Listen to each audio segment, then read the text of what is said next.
Hello and welcome to another episode of Measurement in a Minute. I'm your host, Justin Kozak, Technical Sales Specialist with Lakeside Process Controls.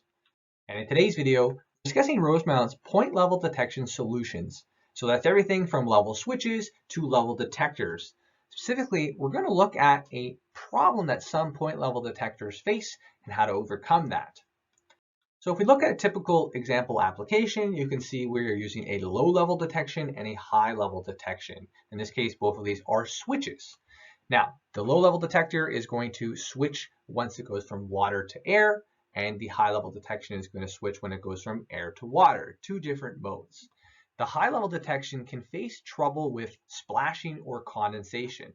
Now, luckily, Rosemount has what's known as a fast drip design with their forks, so any sort of splashing or condensation is going to easily drip off.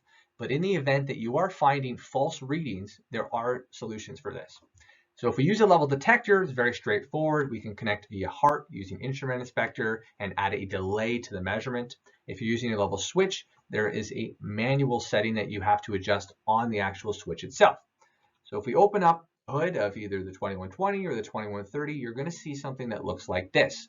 And if we look on the right here, we have dry on or wet on. And this is just asking, do you want a high level or low level switch or a high level switch? And then you can see we can adjust the delay from 0.3 seconds to 30 seconds. So if you find that splashing or condensation is causing false trips, simply adjust this to a couple of seconds and you'll see an improvement in your output. And that's how we use Rosemount's point level detection in high condensing and splashing environments. If you have any questions about our transmitters or any other of our products, please reach out to us at www.lakesidecontrols.com. Thanks for joining.